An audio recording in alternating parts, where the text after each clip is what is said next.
إن الحمد والثناء لله والنعمة والعزة لله والجبروت والملكوت لله والملك والشكر لله. اللهم صل على سيدنا محمد عدد ما في علم الله صلاة دائمة بدوام ملك الله وعلى آله وصحبه وسلم تسليما كثيرا كثيرا. أما بعد، فقد قال الله سبحانه وتعالى في محكمه تنزيل وفي الفرقان المجيد: أعوذ بالله من الشيطان الرجيم. بسم الله الرحمن الرحيم. ألم تر كيف فعل ربك بأصحاب الفيل؟ ألم يجعل كيدهم في تضليل وأرسل عليهم طيرا أبابيل ترميهم بحجارة من سجيل فجعلهم كعصف معقول. صدق الله مولانا العلي العظيم. وقال النبي صلى الله عليه وسلم: خذوا عني مناسككم فلعلي لا أحج بعد عامي هذا. صدق رسول الله صلى الله عليه وسلم. സർവ്വപോലക്കും വർജിക്കും സ്വന്തക്കാരൻ ഏകവല്ലവൻ അല്ലാഹ്. അവൻ ഒരുവൻ, അവൻ കനിച്ചവൻ, അവൻ ഇണയ്ക്കുറയற்றവൻ, അവൻ ഏകൻ, അവൻ സകല കാര്യങ്ങളെ ചെയ്യും ശക്തിയുള്ളവൻ. அந்த அல்லாஹ் யாரையும் பெற்றெடுத்தது கிடையாது. அவன் யார் மூலமாகவும் பெறப்பட்டவனும் அல்ல. வலம் யகுன் லஹு குஃபுவன் அஹத். அந்த அல்லாஹ்வுக்கு நிகராக இந்த உலகத்தில் யாருமே கிடையாது. சலாத்தின் கருணையும் சலாமின் விசேஷமும் எமக்கெல்லாம் வழிகாட்டியாக வந்த உத்தம தூதர், நற்குணங்களால் நகை போடப்பட்ட நாதர், மக்கத்து வேந்தர், மதீனத்து மாமந்தர், ஏழைகளின் அரசன், கண்மணி ஹபீ முஹம்மது முஸ்தபா ஸல்லல்லாஹு அலைஹி வஸல்லம் அன்னாருடைய வாழ்க்கை வழிமுறைகளை அணுவும் தவறாது பின்பற்றி வாழ்ந்த உத்தம சஹாபாக்கள், தாபியூன்கள், தபா தாபியூன்கள், இன்னும் கியாமத் நாள் வரைக்கும் அன்னாருடைய வாழ்க்கை வழிமுறைகளை யாரெல்லாம் இந்த உலகத்தில் பின்பற்றி வாழ்கிறார்களோ அத்துணை நல்லடியார்கள் மீதிலும் அல்லாஹ் தன்னுடைய மக்ஃபிரத்தை புரிந்தருவானாக. புனித ஜும்மாவுக்கு சமூகம் குடைத்திருக்கும் அல்லாஹ்வின் நல்லடியார்களே, அன்பின் இஸ்லாமிய சகோதரர்களே, அந்த ரப்புல் ஆலமீன் அல்லாஹ்வை எல்லா சந்தர்ப்பத்திலையும், எல்லா கட்டங்களிலும், எல்லா இடங்களிலும், அது நான் தனிமையாக இருந்தாலும் சரி, கூட்டாக இருந்தாலும் சரி, பகலில் இருந்தாலும் சரி, இரவில் இருந்தாலும் சரி, வியாபாரத்தில் இருந்தாலும் சரி, கொடுக்கல் வாங்கல்ல பிசினஸ்ல இருந்தாலும் சரி, அந்த ரப்புல் ஆலமீன் அல்லாஹ் அனைத்தினமும் என்னை பார்த்து கொண்டே இருக்கிறார் என்று தக்வாவோடு வாழும்படி முதல் உபன்யாசம் செய்யக்கூடிய எனக்கும் கேட்டுக்கொண்டிருக்கக்கூடிய உங்களுக்கும் தக்வாவை கொண்ட வசீகத் நல்லுபதேசம் செய்து கொண்டிருக்கக்கூடியவர்களே, கண்ணியத்துக்குரிய கணவான்களே, இஸ்லாமிய மாதங்களின் படி 11வது மாதத்தில் காலெடுத்து வைத்திருக்கிறோம். ஆரம்ப மாதம். இதற்கு அடுத்து வரக்கூடிய ஒரு மாதம் இஸ்லாத்தில் 12வது மாதமாகிய துல்ஹஜ்ஜுடைய மாதத்தில் கால் வைக்க போகிறோம். சகோதரர்களே, அல்லாஹ் 4 மாதங்களை கண்ணியப்படுத்தி பேசுகிறான். அதுல ஒரு மாதம்தான் துல்காதாவுடைய மாதம், 2வது மாதம்தான் துல்ஹஜ்ஜுடைய மாதம், 3வது மாதம்தான் ஆரம்ப மாதம் முஹர்ரம் வசந்தத்துடைய மாதம், 4வது மாதம்தான் ரஜபுடைய மாதம். சகோதரர்களே, அல்லாஹ் 12 மாதங்களை படைத்த அல்லாஹ் இந்த 4 மாதங்களை கண்ணியப்படுத்தி அல்லாஹ் பேசுகிறான். அதிலேயும் ஒரு உன்னதமான, ஒரு விசேஷமான ஒரு மாதம்தான் ஹஜ்ஜுடைய மாதம். கலீஃபா உஸ்மான் ரலியல்லாஹு அன்ஹு அவர்களுடைய காலத்தில் ஹஜ்ஜுக்காக வேண்டி தயாராகி விடுவார்கள். சகோதரர்களே, 2 மாதங்களுக்கு முன்னால் 3 மாதங்களுக்கு முன்னால் குராசானுடைய நாட்டில் இருந்து ஹஜ்ஜிக்காக வேண்டி தயாராகி விடுவார்கள். அந்த காலத்தில விமானங்கள் கிடையாது சகோதரர்களே. அந்த காலத்தில கப்பல்ல தான் பிரயாணம் செய்ய முடியும். கப்பல் தயாராகி விடுவார்கள். 2 மாதங்களுக்கு முன்னால 3 மாதங்களுக்கு முன்னால ஹஜ்ஜிக்காக வேண்டி தயாராகி விடுவார்கள். இந்த காலத்தில் அப்படி கிடையாது. ஹஜ்ஜுடைய மாதம் வந்தால் தான் தயாராக வேண்டும். ஹஜ்ஜிக்கு முன்னால்தான் தயாராகி கொண்டு ஹஜ்ஜிக்காக வேண்டி புறப்படக்கூடிய ஒரு காலம் தான் இந்த காலம். சகோதரர்களே, ஹஜ்ஜி செய்ய வேண்டும். மௌத்துக்கு முன்னால என்னுடைய வாழ்க்கையில நான் ஒரு முறையாவது ஹஜ்ஜி செய்ய வேண்டும் என்று நியத்தை வைக்க வேண்டும் என்றானவர்களே. بني الإسلام 5 شهادة أن لا إله إلا الله وأن محمدا رسول الله وإقام الصلاة وإيتاء الزكاة وصوم رمضان وحج البيت من استطاع إليه سبيلا. சொன்னாங்க ஸல்லல்லாஹு அலைஹி வஸல்லம், இஸ்லாம் 5 தூண்களின் மீது நிறுவப்பட்டிருக்கிறது. அதில் 5வது கடமை ஹஜ்ஜுடைய கடமை. அதில் 5வது கடமை ஹஜ்ஜுடைய கடமை. எல்லோரும் ஈமான் கொண்டிருக்கிறோம், தொழுகிறோம், உடல் தொழுகிறது, நோன்பு பிடிக்கிறோம், உடல் நோன்பு பிடிக்கிறது, ஜகாத் கொடுக்கிறோம், உடம்பு ஜகாத் கொடுக்கிறது. சகோதரர்களே, ஹஜ்ஜுடைய கடமை இருக்கிறதா இல்லையா? இதற்கு உடம்பும் தேவை, பணமும் தேவை, ஆரோக்கியமும் தேவை. அப்பொழுதுதான் ஹஜ்ஜு செய்ய முடியும். நான் சக்கராத்தை அடைந்து விட்டேன், சக்கராத்தில் வைத்து நான் ஹஜ்ஜு செய்ய போகிறேன். சகோதரர்களே, ஹஜ்ஜு செய்ய முடியாது. சக்கராத்துக்கு முன்னால ஹஜ்ஜை செய்ய வேண்டும். இஸ்லாத்தில் 5வது கடமை ஹஜ்ஜாக இருந்தாலும் அதற்கண்டு தனியோர் இடம் இருக்கிறது, அதற்கண்டு தனியோர் மைதானம் இருக்கிறது, அதற்கண்டு தனியோர் ஆடை இருக்கிறது. சகோதரர்களே, எல்லா காலத்திலையும் ஹஜ்ஜி செய்ய முடியாது. குறிப்பிட்ட மாதத்துக்குள்ள மட்டும்தான் ஹஜ்ஜி செய்ய முடியும். குறிப்பிட்ட மாதத்துக்குள்ள மட்டும்தான் ஹஜ்ஜி செய்ய முடியும். அந்த காலத்தில் ஹஜ்ஜி செய்தால் தான் அடுத்த மாதங்கள்ல ஹஜ்ஜி செய்ய முடியாது. தொழுகை அவ்வாறு கிடையாது, ஜகாத் அவ்வாறு கிடையாது, நோன்பு அவ்வாறு கிடையாது. சகோதரர்களே, ஹஜ்ஜி தனித்துவமான ஒரு அமல். ஹஜ்ஜுக்கு ஏராளமான சிறப்பு இருக்கிறது. சொன்னாங்க ஸல்லல்லாஹு அலைஹி வஸல்லம், யார் ஹஜ்ஜு செய்கிறாரோ, பரிபூர்ணமான முறையில் யார் ஹஜ்ஜு செய்கிறாரோ அவருக்கு தோக்கம்தான் கூலி என்றாங்க ஸல்லல்லாஹு அலைஹி வஸல்லம். ஏற்றுக்கொள்ளப்பட்ட ஹஜ்ஜுடைய கூலி என்ன தெரியுமா? அவருக்கு சொர்க்கம்தான் கூலி என்றார்கள் ஸல்லல்லாஹு அலைஹி வஸல்லம். ஹஜ்ஜுக்கு போய் வந்து விட்டார் ஆஜியாரு, ஹஜ்ஜுக்கு போய் வந்து விட்டார் ஆஜியாரு. அவரிடத்துல தொழுகை கிடையாது, நோன்பு கிடையாது, ஜகாத் கிடையாது. இதற்கு பேர் ஹஜ்ஜி கிடையாது. சகோதரிகளே, இதற்கு பேர் ஹஜ்ஜி கிடையாது.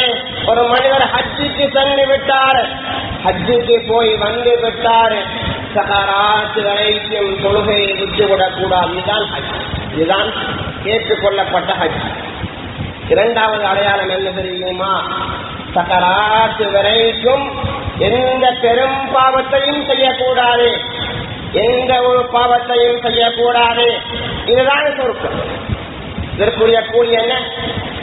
இதுதான் ஏற்றுக்கொள்ளப்பட்ட அடையாளத்துடைய ஹஜ்ஜுடைய கூலி. இதுதான் சொர்க்கம். இல்ல ஹஜ்ஜுக்கு போய் வந்து விட்டாரே எனக்கு சொர்க்கம் கிடைக்கும் இல்லாமவர்களே, ஹஜ்ஜுக்கு போய் வந்தாலும் சகராத் வரைக்கும் தொழுகையை விட்டு விடாமல், சகராத் வரைக்கும் பாவத்தில் ஈடுபடாமல் அந்த மனிதன் வாழ்வானாக இருந்தா, அந்த ஹாஜி வாழ்வாராக இருந்தா, அந்த ஹாஜி பெண்மணி வாழ்வாக இருந்தா அவர்களுக்கு தான் சொர்க்கம் கூடிய நாள்கள் ஸல்லல்லாஹு அலைஹி வஸல்லம்.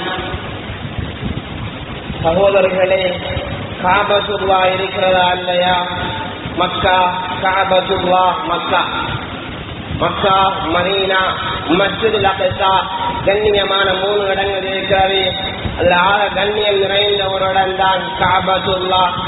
சகோதரர்களே, காபத்துல்லாவில் நடந்த ஏராளமான அற்புதங்கள் இருக்கிறது, ஏராளமான நிகழ்வுகள் இருக்கிறது. அதில் ஒரு 10 நிகழ்வுகளை மாத்திரம் சொல்லி முடித்துக் கொள்கின்றேன். அதில் நடந்த முதலாவது நிகழ்வு என்ன தெரியுமா? முதலாவது அற்புதம் என்ன தெரியுமா? அதை இன்ஜினியர் யார் தெரியுமா? ஜிப்ரீல் அலைஹிஸ்ஸலாம் தான் இன்ஜினியர். கட்டினவர் யார் தெரியுமா? இப்ராஹிம் அலைஹிஸ்ஸலாம். சீமெண்ட் குலைச்சாரு, அவர் யார் தெரியுமா? அவர்தான் மகன் இஸ்மாயில் அலைஹிஸ்ஸலாம். சகோதரர்களே, ஹஜ்ரத் ஆதம் அலைஹிஸ்ஸலாம் அன்னவர்களை அல்லாஹ் படைப்பதற்கு 2000 ஆண்டுகளுக்கு முன்பாக அல்லாஹ் காபத்துல்லாவை கட்டினான். உலகம் படைக்கப்பட்டதிலிருந்து இதுவரைக்கும் 12 விருட்சங்கள் காபத்துல்லா இடித்து கட்டப்பட்டிருக்கிறது. திரும்ப புனர் நிர்மாணம் செய்யப்பட்டிருக்கிறது. எத்தனை விருட்சம்? 12 விருட்சம். 12 விருட்சம் அன்பானவர்களே. அதில் முதலாவதுதான் அல்லாஹ் ஆதம் அலைஹிஸ்ஸலாம் அன்னவர்களை படைப்பதற்கு 2000 ஆண்டுகளுக்கு முன்பாக அல்லாஹ் காபத்துல்லாவை படைத்தான். இரண்டாவதுதான் இந்த காபத்துல்லாவுக்கு அடித்தளம் வைத்தவர்கள் கட்டியவர்கள் மலக்குமார்கள். இரண்டாவது. மூணாவதுதான் ஆதம் அலைஹிஸ்ஸலாம் காபத்துல்லாவை கட்டினார்கள். நான்காவதாக ஆதம் அலைஹிஸ்ஸலாமுடைய மகன் ஈசா அலைஹிஸ்ஸலாம் காபத்துல்லாவை கட்டினார்கள். ஐந்தாவதாகத்தான் இப்ராஹிம் அலைஹிஸ்ஸலாம் கட்டினார்கள் காபத்துல்லாவை. அற்புதமா இல்லையா? அற்புதமா இல்லையா? மேகத்தில் அல்லாஹ் படத்தை போட்டு காட்டினான். சுப்ஹானல்லாஹ், வானத்தில படம் ஓடிச்சு. அதை பார்த்து பார்த்து கட்டினாங்க. இப்ராஹிம் அலைஹிஸ்ஸலாம் மகாம இப்ராஹிம், அந்த கல்ல ஏறி இப்ராஹிம் அலைஹிஸ்ஸலாம் நின்றாங்கண்டா அந்த கல் அப்படியோ மேல போ. சுப்ஹானல்லாஹ் ரப்பில் ஆலா. சொர்க்கத்தில் இருந்த பூமிக்கு வந்த 3 கல் இருக்கிறது. அதில் முதலாவதுதான் மகாம். இப்ராஹிம் அலைஹிஸ்ஸலாம் நின்று கட்டின கல். எங்கிருந்து வந்த கல்? சொர்க்கத்திலிருந்து வந்த கல் மகாம். இரண்டாவது கல் ருக்குனுல் யமான். இரண்டாவது கல் என்ன? ருக்குனுல் யமான் இரண்டாவது கல். மூணாவது கல் என்ன தெரியுமா? அதுதான் ஹஜருல் அஸ்வத் கல். இதுதான் ஹஜருல் அஸ்வத் கல். சொர்க்கத்திலிருந்து வந்த கல் ஹஜருல் அஸ்வத் கல். அன்பானவர்களே, சகோதர சகோதரர்களே, சொர்க்கத்திலிருந்து வந்த கல் ஹஜருல் அஸ்வத் கல். சொர்க்கத்திலிருந்து வரும்போது வெண்மையாக வந்துச்சு. பாவிகளுடைய வாய் பட்டதுதான் தாமதம். அந்த கல்வி கருப்பு நிறமாக மாறியது. சொன்னாங்க ஸல்லல்லாஹு அலைஹி வஸல்லம், கியாமத்துடைய நாளை அல்லாஹ் 2 கண்களையும் ஒரு நாளையும் அல்லாஹ் கொடுப்பார்.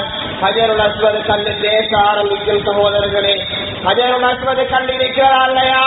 இதுவரைக்கும் 36 விடுத்தம் திருடு போயிருக்கிறது.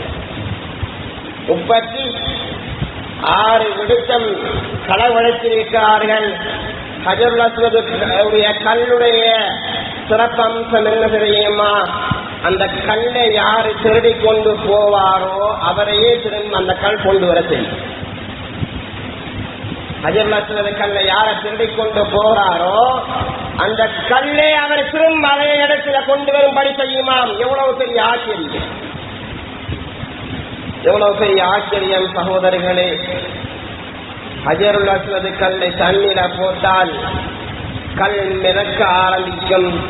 அந்த கல் சாளாறு சகோதரர்களே, கல் மிதக்க ஆரம்பிச்சு சொர்க்கத்திலிருந்து வந்த கல்லு.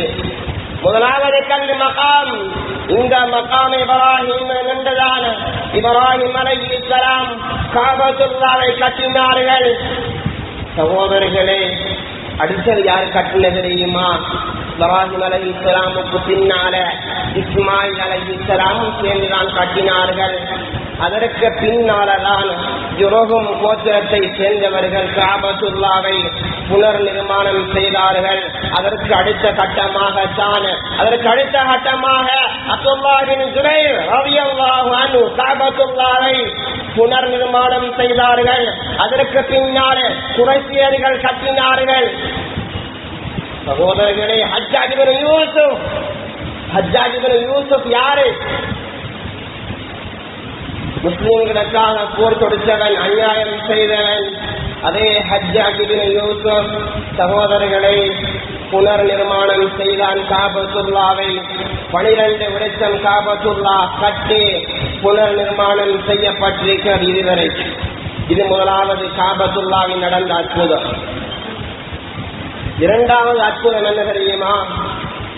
இரண்டாவது அற்புதம் என்ன தெரியுமா? ஜம்சம் தண்ணி, பரக்கத்தான தண்ணி, ஜம்சம் தண்ணி.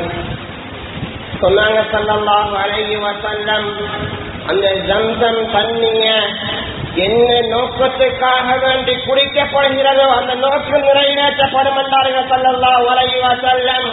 உன்னுடைய கடன் நீங்க வேண்டுமா? உன்னுடைய சோதனை நீங்க வேண்டுமா? உன்னுடைய நோய் நீங்க வேண்டுமா? உன்னுடைய பிரச்சனை நீங்க வேண்டுமா? உன்னுடைய தேவை நிறைவேற வேண்டுமா?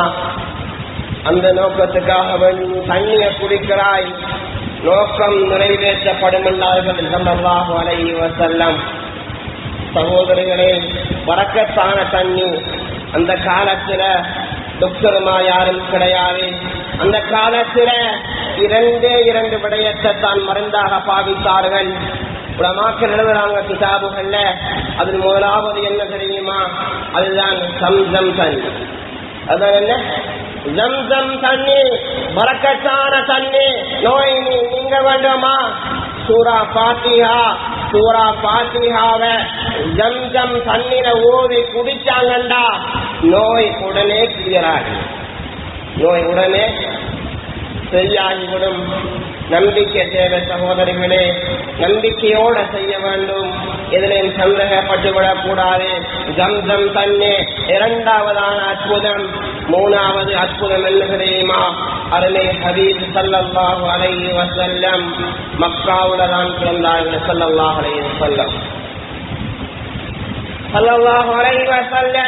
மக்காவுல தான் பிறந்தாங்க. பிறக்கும் போது சுப்ஹானல்லாஹ் இடப்பட்டவர்களாக, தாய்க்கு எண்ணெய் வைக்கப்பட்டவர்களாக அழகான தோற்றத்தில ஸல்லல்லாஹு அலைஹி வஸல்லம் பிறந்தார்கள். மக்காவுல தான் பிறந்தார்கள் ஸல்லல்லாஹு அலைஹி வஸல்லம். இது மூணாவது அற்புதம் சகோதரர்களே. நாலாவது அற்புதம் என்ன தெரியுமா? அதே மக்காவுல அதிலே ஹபீப் ஸல்லல்லாஹு அலைஹி வஸல்லம் 52வது வயசுல உம்மு ஹானி ரலியல்லாஹு அன்ஹா அன்னவர்களுடைய வீட்டில தூங்கிக் கொண்டிருக்கும் போது அருமை ஹபீப் ஸல்லல்லாஹு அலைஹி வஸல்லம் வானுலகத்திற்கு சென்றார்கள். விண்ணுலக பயணம் யாத்திரை. மக்காவுல வைத்துதானே போனார்கள், மதீனாவுல வைத்தா போனார்கள். இல்லை அன்பானவர்களே, அல்லாஹ் ஆறுதல் சொல்வதற்காக வேண்டி அல்லாஹ் வானுலகத்துக்கு எடுத்தான். நிறைய காரணங்களை இமாம்கள் எழுதுறாங்க. தஃசீருல் கபீர்ல நிறைய வரலாறுகள் வருகிறது, நிறைய காரணங்களை சொல்றாங்க. ஏன் அல்லாஹ் மேல வானுலகத்துக்கு எடுத்தான் என்று சொல்லும் போது முதலாவது என்ன காரணம் சொல்றாங்க தெரியுமா இமாம்கள்? முதலாவது காரணம் தான் அல்லாஹ் ஆறுதல் சொல்வதற்காக வேண்டி அல்லாஹ் எடுத்திருந்தான். ஏனென்றா அதை ஹபீப் ஸல்லல்லாஹு அலைஹி வஸல்லமுக்கு உலகத்தில் ஆறுதல் சொல்ல யாருமே கிடையாது. 52 வயசு ஆறுதல் சொல்ல யாருமே கிடையாது. அல்லாஹ் ஆறுதல் சொல்வதற்காக வேண்டி எடுத்திருந்தான். இரண்டாவது காரணம் என்ன தெரியுமா? தொழுகையை கொடுப்பதற்காக வேண்டி அல்லாஹ் எடுத்திருந்தான். மூணாவது காரணம் என்ன தெரியுமா?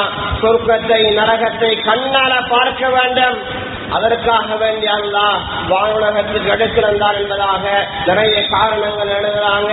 சகோதரர்களே, மக்காவுல இருந்துதான் அருமை ஹபீப் ஸல்லல்லாஹு அலைஹி வஸல்லம் வானுலகத்துக்கு சென்றார்கள். அடுத்த அற்புதம் என்ன தெரியுமா? அதே மக்காவுல தான் அருமை ஹபீப் ஸல்லல்லாஹு அலைஹி வஸல்லம் 40வது வயசுல ஹிரா குகையில ஜிப்ரீல் அலைஹிஸ்ஸலாம் உண்மையான தோற்றத்துல கண்டாங்க. ஸல்லல்லாஹு அலைஹி வஸல்லம் உண்மையான தோற்றத்துல கண்டாங்க. ஸல்லல்லாஹு அலைஹி வஸல்லம் சகோதரர்களே, ஜிப்ரீல் அலைஹிஸ்ஸலாமுடைய தலை வானத்துல இருந்தது, அவர்களுடைய கால் பூமியில் இருந்தது. அவ்வளவு ஆச்சரியமான தோற்றம் சகோதரர். உண்மையான தோற்றத்துல கண்டாங்க ஸல்லல்லாஹு அலைஹி வஸல்லம். இதுவும் மக்காவுல தான் நடந்தது. அடுத்த அற்புதம் என்ன தெரியுமா சகோதரர்களே? நான் ஓதுவதை ஆரம்ப வசனம் சூரத்துல் ஃபீல். அலம் தர கைஃப ஃபஅல ரப்புக பிஅஸ்ஹாபில் ஃபீல். சகோதரர்களே, இந்த சூராவுல் அல்லாஹ் என்ன சொல்றான் தெரியுமா? அந்த காலத்துல காபத்துல்லாவை அழிக்க வந்த டைம்ல அபாதி யானை படைகள் வந்த டைம்ல யமன்ல இருந்து வராங்க சகோதரர்களே, யமன்ல இருந்து வராங்க அபாதாவினுடைய யானை படையுடைய படை வீரர்களே காபத்துல்லாவை அழிப்பதற்காக வேண்டி அந்த படையுடைய தளபதி போய் ஸல்லல்லாஹு அலைஹி வஸல்லம் அவர்களுடைய பாட்டனார் அப்துல் முத்தலிஃபுடன் சொன்னவுடன் அவர் என்ன சொன்னார் தெரியுமா? நாங்கள் எல்லாம் உன்னுடைய காபத்துல்லாவை அழிப்பதற்காக வேண்டி வந்து கொண்டிருக்கிறோம், நீங்கள் எல்லோரும் பொறுமையாக இருக்கிறீர்களே, என்ன உங்களுக்கு கோபம் வருவதில்லையா? அவர்கள் என்ன சொன்னார்கள் தெரியுமா? அது என்னுடைய வீடு கிடையாது, அது அல்லாஹ்வுடைய வீடு, அதை படைத்தவன் பாதுகாப்பான், படைத்தவன் பாதுகாப்பான் என்று ஒரே ஒரு வார்த்தைதான் சொன்னாரு. சகோதரர்களே, அல்லாஹ் சிட்டுக்குருவிகள் மேலிருந்து அனுப்பினான். அனைத்து ஒவ்வொரு சிட்டுக்குருவிகளுடைய வாயுகளிலும் அல்லாஹ் கல்லுகளை வைத்திருந்தான். அந்த கல்லுகள் தான் அந்த யானை படை மீது போட்டுச்சு. அந்த யானை படை அப்படியோ ஊருக்கு போற வழியார திரும்பும் வழியார அப்படியோ எல்லாமே சிக்குநூறாக மாறிவிட்டது. அன்பானவர்களே, சிக்குநூறாக மாறிவிட்டது. பெரும் வெள்ளம் வந்துச்சு. காபத்துல்லாவை யாரும் தவாவு செய்ய முடியாது. ஆனா மலக்குமார்கள் சுப்ஹானல்லாஹ் கப்பல்ல போய் அந்த வெள்ளத்தில போய் கப்பல்ல போய் காபத்துல்லாவை தவாஃப் செய்வார்களாம். 24 மணி நேரங்களும் அந்த காபத்துல்லா அமல்களை கொண்டே நிறைக்கப்படுகிறது. அமல்கள் நிறைந்ததாகவே இருக்கிறது. 1 மணி நேரமும் அந்த காபத்துல்லா சும்மா இருந்த வரலாறை கிடையாது. சும்மா இருந்த வரலாறே கிடையாது. காபத்துல்லாவை நீ கண்ணால பார்க்கிறையா? அது இபாதத் என்றார்கள் ஸல்லல்லாஹு அலைஹி வஸல்லம். ஜம்சம் தண்ணிய கண்ணால பார்க்கிறது இபாதத் என்றாங்க ஸல்லல்லாஹு அலைஹி வஸல்லம். 3வது இபாதத் குர்ஆனை பார்ப்பது இபாதத் என்றார்கள். 4வது சகோதரர்களே பெற்ற தாயுடைய முகத்தை பார்ப்பது இபாதத். 5வது இபாதத் தான் ஒரு இல்மை கற்றறிந்த ஆளுமை பார்ப்பது இபாதத். அன்பானவர்களே, அதுல ஒன்றுதான் காபத்துல்லா. இந்த காபத்துல்லாவை அழிப்பதற்காக வேண்டி யானை படைகள் வந்த போது அல்லாஹ் காப்பாற்றினானா இல்லையா? அல்லாஹ் காப்பாற்றினானா இல்லையா? அடுத்த அற்புதம் என்ன தெரியுமா? ஸல்லல்லாஹு அலைஹி வஸல்லம் மக்காவுல இருக்கும் போதுதான் காபிர்கள் சகோதரர்களை சந்திரனை குழந்தை காட்டுங்கள் என்று சொன்ன உடனே அருமை ஹபீப் ஸல்லல்லாஹு அலைஹி வஸல்லம் கையை சைக்கிளையால காட்டினாங்க. அல்லாஹ் சந்திரனை பிறக்க வைத்தான். சகோதரர்களே, மக்காவுல இருக்கிறது முதலாவது படைக்கப்பட்ட மலை ஜபலை அபி குபைஸ் என்ற மலைதான் முதலாவதாக ஆரம்பமாக படைக்கப்பட்டது. அந்த மலை காபத்துல்லாவில் இருக்கிறது. 2வது மலைதான் ஜபலை அபி குயான். இந்த 2 மலை ஒன்றே ஜபலை அபி குபைஸின் பக்கம் பாதி சந்திரனை அல்லாஹ் திருப்பினான். 2வது பாதி ஜபலை அபி குபைஸான் பக்கம் திரும்பியது. சகோதரர்களே, அல்லாஹ் செய்து காட்டினான். அடுத்த அற்புதம் என்ன தெரியுமா? ஸல்லல்லாஹு அலைஹி வஸல்லம் 47 வயசுல இருந்து 50வது வயசு வரைக்கும் ஸல்லல்லாஹு அலைஹி வஸல்லம் ஷுஐபை அபி தாலிப் என்ற இடத்துல ஜெயிலில ஸல்லல்லாஹு அலைஹி வஸல்லம் போட்டார்கள். 3 வருடம் சகோதரர்களே, 3 வருடம் அருமை ஹபீப் ஸல்லல்லாஹு அலைஹி வஸல்லம் ஜெயிலில் இருந்தாங்க. சாப்பாடு எதுவுமே கிடையாது. சாப்பாடு இலைகளை தான் சாப்பிட்டு கொண்டிருந்தாங்க. சகோதரர்களே, 3 வருஷம் ஜெயிலில் இருந்தாங்க. மக்காவுல இருக்கிறதா இல்லையா? மக்காவுக்கு போறதுக்கு முன்னால அதனுடைய பாடங்களை எல்லாம் படித்துக் கொண்டுதான் போக வேண்டும். சுத்தி பார்ப்பதற்கு போவது கிடையாது. சகோதரர்களே, சுத்தி பார்க்கறதுக்கு போகக்கூடாது. ஹோட்டல் எவ்வாறு இருக்கிறது, சாப்பாடு எவ்வாறு இருக்கிறது, எவ்வாறு சுற்றுற, எவ்வாறு போட்டோ எடுக்கிற. சகோதரர்களே, மக்காவுல எல்லாமே அற்புதம் தானே. மக்காவுல 2 ரக்காய் 1 ரக்காய் 1,00,000 தொழுத நண்பர்களே. சகோதரர்களே, எவ்வளவு பெரிய பாக்கியத்தை அல்லாஹ் வைத்திருக்கிறார் காபத்துல்லாவில. ஸல்லல்லாஹு அலைஹி வஸல்லம் 3 வருஷம் ஜெயிலில் இருந்தாங்க. அடுத்த அற்புதம் என்ன தெரியுமா? கண்ணியத்துடைய கனவான்களே, அருமை ஹபீப் ஸல்லல்லாஹு அலைஹி வஸல்லம் காஃபிர்கள் எல்லோரும் கொலை செய்வதற்காக வேண்டி திட்டம் தீட்டினார்கள். இரவோட இரவாக அல்லாஹ் ஸல்லல்லாஹு அலைஹி வஸல்லம் அன்னவர்களுக்கு அல்லாஹ் அறிவித்தான், நபியே நாயகமே, உங்களை காஃபிர்கள் கொல்வதற்காக வேண்டி திட்டம் தீட்டுகிறார்கள், உங்களை கொலை செய்ய போகிறார்கள். சகோதரிகளே, அதிகாலை பொழுதுதான் அருமை ஹபீப் ஸல்லல்லாஹு அலைஹி வஸல்லம் மக்காவுல விட்டு வெளியேறினாங்க. மதீனாவுக்கு மக்காவுல விட்டு வெளியேறினாங்க ஸல்லல்லாஹு அலைஹி வஸல்லம். அடுத்த ஒரு விடயம் என்ன தெரியுமா?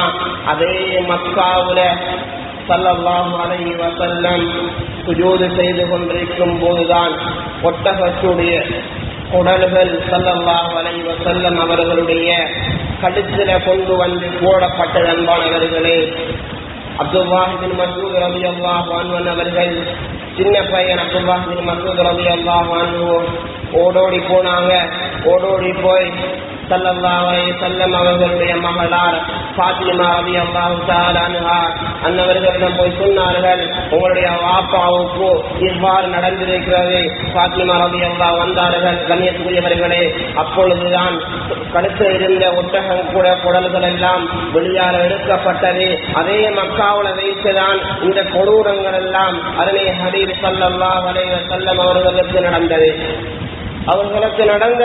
ஸல்லல்லாஹு அலைஹி வஸல்லம் தன்னுடைய வாழ்க்கையில ஒரே ஒரு ஹஜ் தான் செய்தார்கள். அதுவும் ஹஜ்ஜத்துல் விதா, ஹஜ்ஜத்துல் வதா என்றும் சொல்லலாம், ஹஜ்ஜத்துல் விதா என்றும் சொல்லலாம். அருமை ஹபீப் ஸல்லல்லாஹு அலைஹி வஸல்லம் ஒரே ஒரு ஹஜ் தான் செய்தார்கள். கடைசி ஹஜ் சகோதரர்களே, ஆரம்ப ஹஜ் மல்தான், இறுதி ஹஜ் மல்தான். ஸல்லல்லாஹு அலைஹி வஸல்லம் தன்னுடைய வாழ்க்கையில 4 உம்ராக்களை செய்திருக்கிறார்கள். 4 உம்ராக்களை செய்திருக்கிறார்கள். ஒரே ஒரு ஹஜ் தான் செய்திருக்கிறார்கள். 63வது வயசுல சகோதரர்களே, ஸல்லல்லாஹு அலைஹி வஸல்லம் துல்காதா மாதம் இறுதி கட்டத்தில சிறை 24ல ஸல்லல்லாஹு அலைஹி வஸல்லம் மதீனாவுல இருந்து வெளியேறினாங்க. ஸல்லல்லாஹு அலைஹி வஸல்லம் துல்ஹஜ்ஜில சிறை 4ல தான் மக்காவை சென்றடைந்தார்கள். ஸல்லல்லாஹு அலைஹி வஸல்லம் கடைசி ஹஜ் செய்தார்கள். ஸல்லல்லாஹு அலைஹி வஸல்லம் ஹஜ் செய்ததற்கு பின்னால 80 நாட்கள் தான் ஸல்லல்லாஹு அலைஹி வஸல்லம் ஹயாத்தோட உலகத்துல வாழ்ந்தாங்க.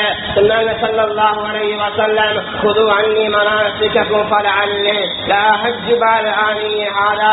சொன்னாங்க ஸல்லல்லாஹு அலைஹி வஸல்லம், இன்றிலிருந்து என்னிடமிருந்து ஹஜ்ஜை படித்துக் கொள்ளுங்கள், அடுத்த ஆண்டு ஹஜ் செய்யக்கூடிய சந்தர்ப்பம் கிடைக்காதென்றாங்க ஸல்லல்லாஹு அலைஹி வஸல்லம். சகோதரிகளே, மக்காவுல நடந்த ஏராளமான அற்புதங்கள் இருக்கிறது. மக்காவை போய் பார்க்க வேண்டும், ஜம்சம் தண்ணியை பார்க்க வேண்டும், ஹஜருல் அஸ்வத் கல்லை பார்க்க வேண்டும், காபத்துல்லாவை பார்க்க வேண்டும், ருக்குனுல் யமானை பார்க்க வேண்டும், சஃபா மர்வாவை பார்க்க வேண்டும். அன்பானவர்களே, ஆக பிரதானமான முதன்மையான ஒரு அற்புதம் என்ன தெரியுமா? அரஃபாவுடைய மைதானம். என்ன மைதானம்? மக்காவுல தான் இருக்கிறது அரஃபாவுடைய மைதானம். நபி ஆதம் அலைஹிஸ்ஸலாம் மன்னவர்களையும் ஹவ்வா அலைஹிஸ்ஸலாம் மன்னவர்களையும் அல்லாஹ் சொர்க்கத்துல இருந்து பூமிக்கு 2 பேரையும் அல்லாஹ் பிரித்துதான் போட்டான். ஹஜ்ஜுடைய மைதானம் மக்காவுடைய இடத்துல, அரஃபாவுடைய மைதானத்துல தான் ஆதம் அலைஹிஸ்ஸலாம் மன்னவர்களையும் ஹவ்வா அலைஹிஸ்ஸலாம் மன்னவர்களையும் அல்லாஹ் சேர்த்து வைத்தான். ஹஜ்ஜுடைய மைதானத்தில், அரஃபாவுடைய மைதானம் கோடிக்கணக்கான பேர் போறாங்க, ஆயிரக்கணக்கான பேர் எல்லா நாட்டிலையும் இருந்து, எல்லா ஊர்லையும் இருந்து ஹஜ்ஜுக்காக வேண்டி போறாங்க. அரஃபாவுடைய மைதானம் இருக்கிறதா இல்லையா? அது ஒரு நாளும் சுருங்கி கொள்ளாது, ஒடுங்கி கொள்ளாது.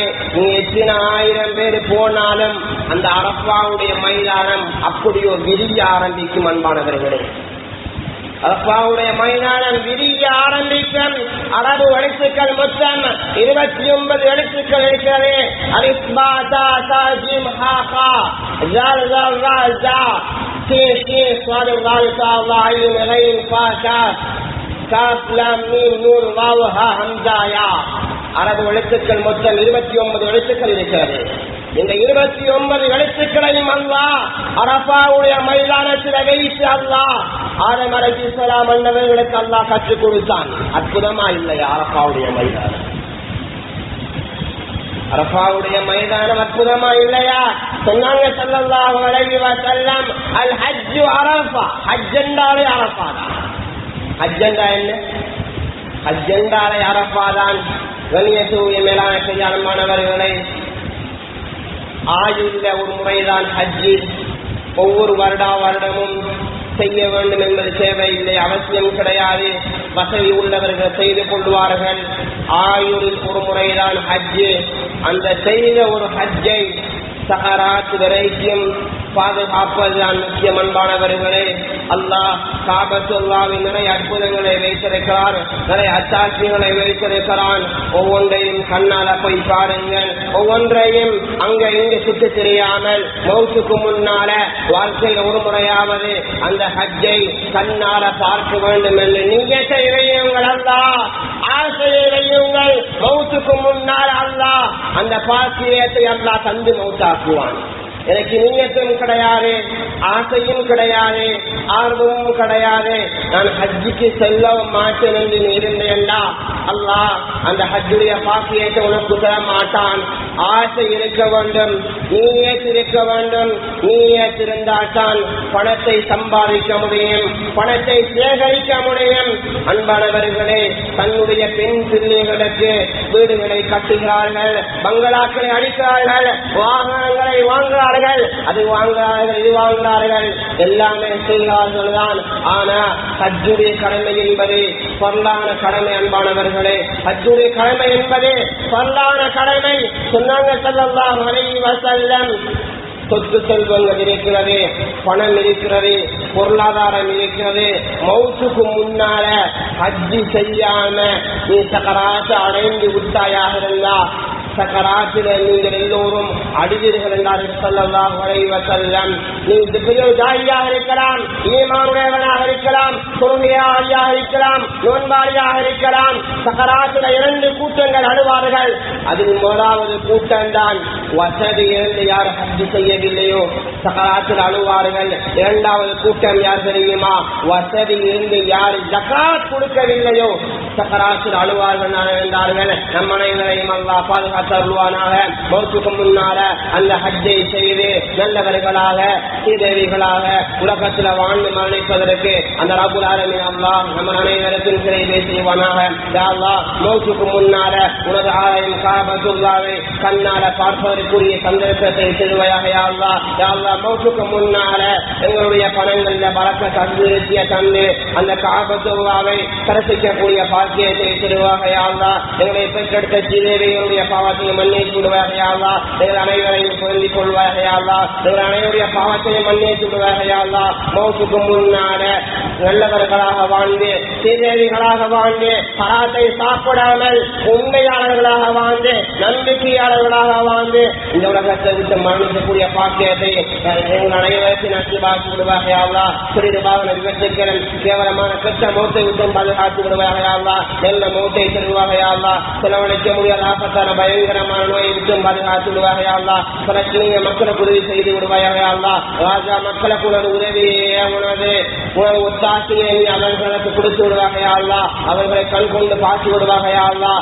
அவர்களுடைய உதவிகளுக்கு நீ கண்ணால காட்டி விடுவாக. யா அல்லாஹ், நிறைய கஷ்டங்களை, நிறைய வேதனைகளை, நிறைய துன்பங்களை படுகிறார்கள். யா அல்லாஹ், அவர்களுக்கு உதவி செய்து விடுவாக. யா அல்லாஹ், அவர்கள் அனைவரையும் பொருந்திக் கொள்வாங்க. யா அல்லாஹ், ஒரு கடைசி முடிவை நல்லதாக்கி விடுவாக. யா அல்லாஹ், வாசதவான அல்ஹம்துலில்லாஹி ரப்பில் ஆலமீன்.